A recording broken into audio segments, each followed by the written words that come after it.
da, da, da. So your hands are coming down as you go into the shuffle. They're not already there. La da la da da da da la da da. And what's happened is you're doing the 2 complete twists with that last bar of stepping. Right, let's try it.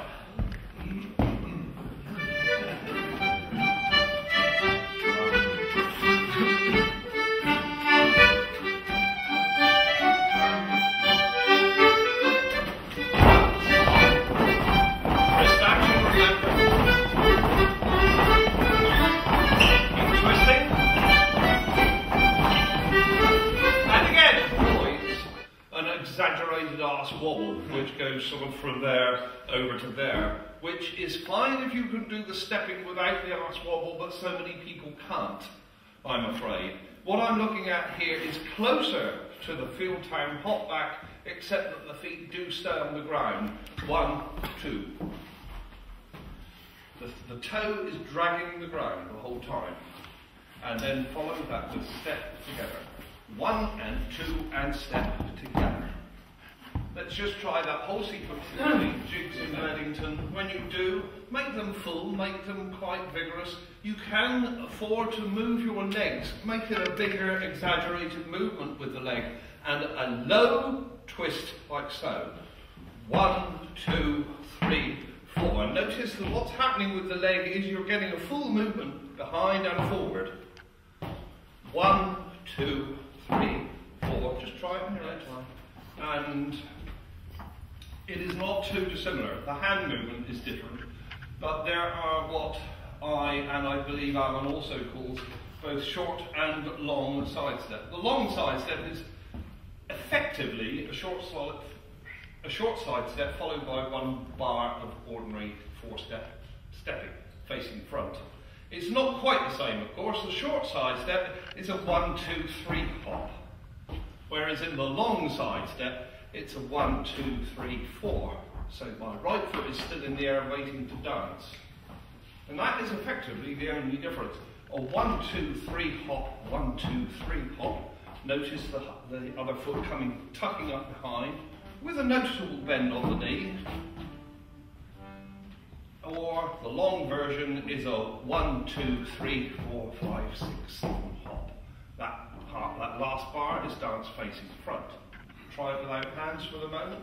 First and right step usually dance quite wrongly in my view. Now, let me just quickly say a word about my view. Who can claim authority for their version being right and everybody else being wrong? Well, of course I can, because I'm here. No, seriously. I was taught by Lionel Bacon. Lionel Bacon learnt with Cambridge, but in particular he danced with the travelling Morris, and it was the travelling Morris who unearthed, shall we say, some of the older dancers. Actually, they called themselves the young team because they were only about 85 at the time, something like that. And what the travelling Morris found was some differences from what Cecil Sharp had written. Well, that's not very surprising. If any of you have taken time to study Cecil Sharp's manuscripts and then his published works, you will find quite often they change conveniently. I'm not quite sure why. I have ideas, but never mind. What I am teaching you, therefore, is based on the travelling Morris, as I was taught by Lionel Bacon. And in the RTB, we keep the movement quite small and quite upright. You know my often rehearsed story about don't look at the ground, keep your head up. Keep your head up in this one, in particular, in this, none of this nonsense. You're not about to take off, you're not a jet aircraft, so you don't have to get ready to go. It's simply there and there sort of movement. Right toe back, and notice what's happening with my left foot while that is happening. It's leaving the ground both times. It's a short hop. 1, 2, and the body is staying upright the whole time and staying forward. 1, 2, 3, 4. On 3 and 4, the hands are coming up to a point and down again. Drift down, make it up and drift. 1, 2, 3, 4. 1, 2, 3, 4, and so on. Just try it. You're actually stretching it out like that. If you start stretching that out too far, your body's going to go over. If your body goes over, your head goes down. If your head goes down, you lose balance. Keep it upright throughout. Your body stays up, it's the legs do the work. Okay. Upright caper. Full caper if you prefer. Would you like to demonstrate that one? This is where my knee gives out. Okay, what you have seen there, the right foot is the weight-bearing foot. The left comes across and touches the ground. It is the ball of the foot, or the edge of the foot, touches the ground. You do not need to make a full flat foot contact, but you do need to contact the ground. There, then swap over to there, then back again to there. That next movement is a large caper from your right foot, which is the weight-bearing foot, onto the left. And as you do that, as Ian shows you, the hands come up and over the top. Again.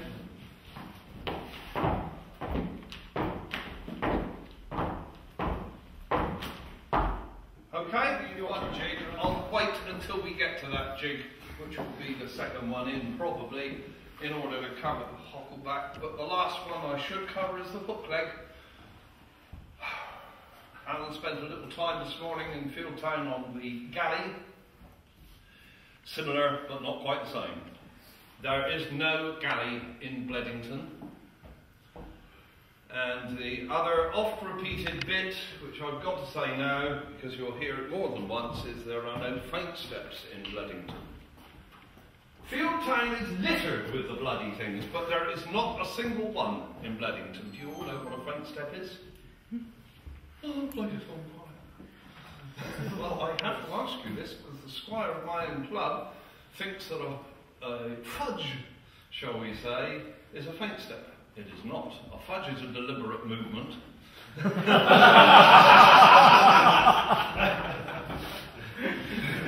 Not always. Oh, bugger, I just blew it out. I think there were a few coming out of the faint keepers. Were there? Oh, surprise me. All right, we'll come to that. Okay, the hook leg is a movement which, let's analyse it, take it apart. I'm going to hook leg to the right involves 1, 2. It's almost all step onto the right and hop. Something will follow it. That something is usually step together. It might be step and step, caper, caper. But that's not the hook leg. The hook leg is simply 1, 2. Whilst you're doing that with your right foot, the left is sweeping up a graceful curve, like so, from the side to the front, and followed by one and one only twist of the foot. What you should be aiming for is your ankle describing the circle like so. It is to be avoided, please, the double clutch type of movement. You should be aiming for that. So the twist with your spare foot coincides with the hop on the right. 1, 2, 3, 4. Usually accompanied with up and twist or capers, whatever. Let's just try that in your own time. I make no bones about it, this is the jig I most dislike. But I start you on it anyway. Jeff, is it a left or right foot start? Right foot. Would you like to demonstrate the whole thing? Yes. Yes, please. Daylight music. Notice that.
Don't worry about it.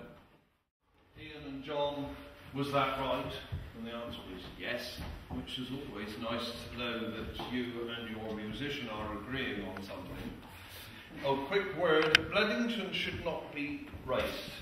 And there was a tendency at the start of this session for you to race the music. It wasn't gross, it wasn't bad. Don't go away worrying about it. But do not, how shall I say that? Think of Bledington as taking it as slow as you can reasonably manage. This does not mean pedestrianly slow, and it's not lumbering along. It's got to be a graceful, rolling sort of dance. It is graceful in a similar way to Field Town, except that it's got this more rolling feel to it. But you cannot do a successful, graceful roll if you're racing it. So think slow. Don't go too slow, go as slow as you reasonably can manage. If your team is ever so young, you will find that some of the youngsters in the team will manage to jump 6 feet off the ground in the slows. That is also not to be recommended because that is turning it into athletics rather than dancing. By all means keep it slow, but the effort is not so much in athletics but in the dance. Right, there was something else I was going to mention and I can't remember now. I'm sure it will come back. Let's move on. This is called Lazy Pleasure, and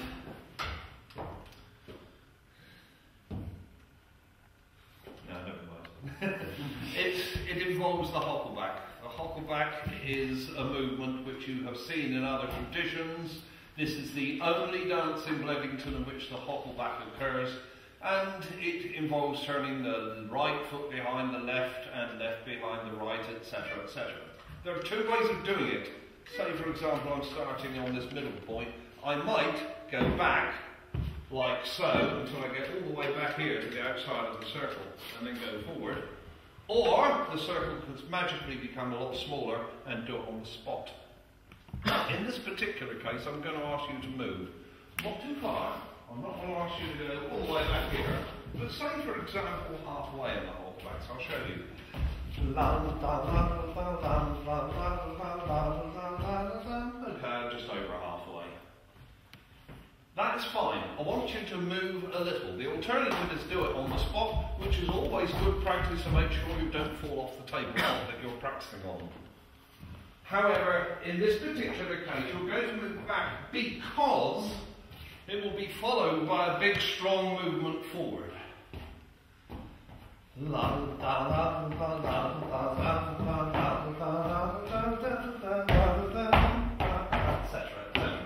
Two capers and start dancing. So it's hockleback, hockleback, hockleback, hockleback, hockleback, hockleback, right, left, and dance on the right, obviously. The hands during those two capers go from there, up there, and twist. And then, of course, you're ready for your twist when you start dancing. Would you care to show the whole notes? Yeah. Yes. Are you puffed? Ready to go? Ready to go. Okay.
can edit that out later on, don't I?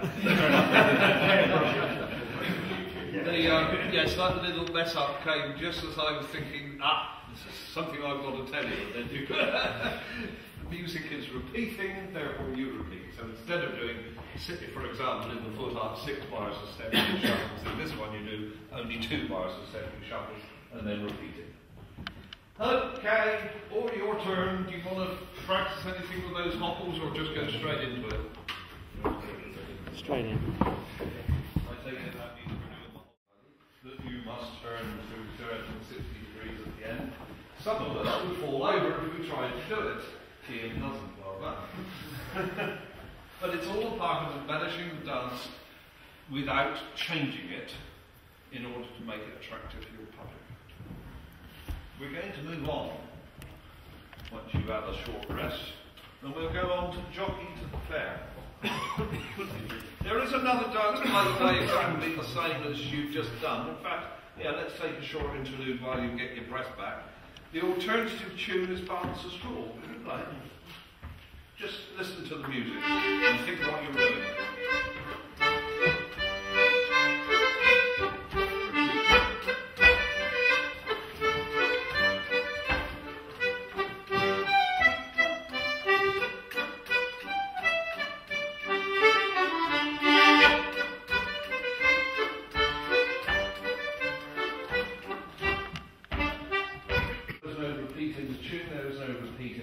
So we start this one with 6 bars of stepping, followed by shuffle back step together.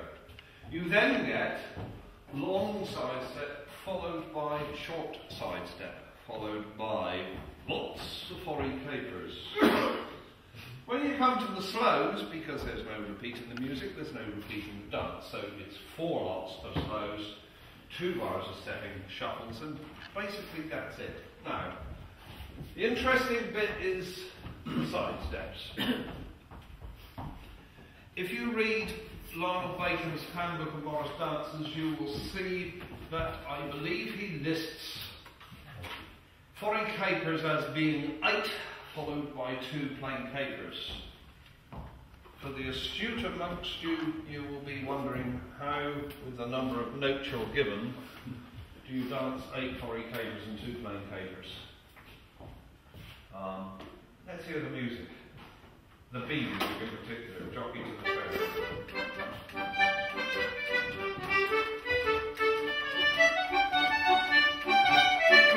And side step. Short side step. Foreign capers, they count. 1, 2, 3, 4, 5, 6, 7, 8, and 2 plain capers, and there's no dots left. In other words, quite simple, there's a mistake in the book, in the black book. Just say variable in quotes immediately. Well, vary the music then, John. Don't tempt him. You just might have a bar in the middle. There are 2 classic ways to recover this. I'm going to need it,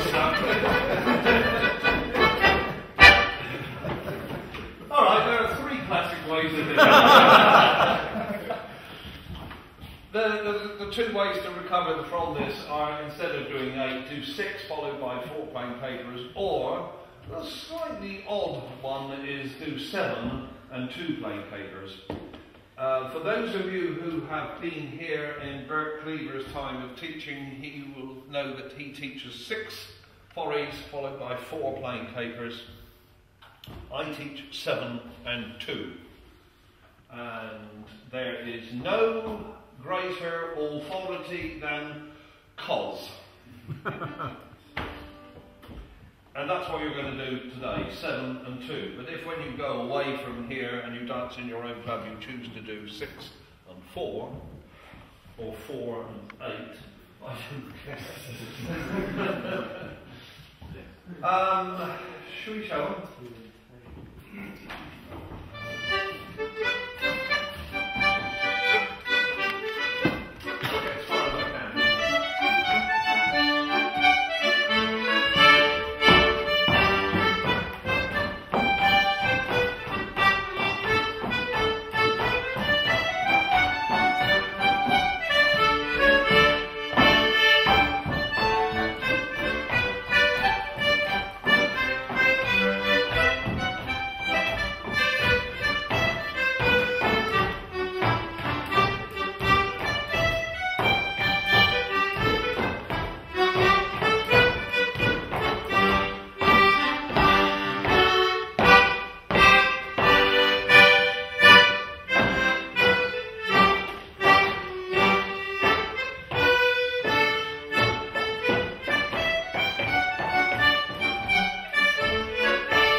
Ian was throwing in a hook leg there.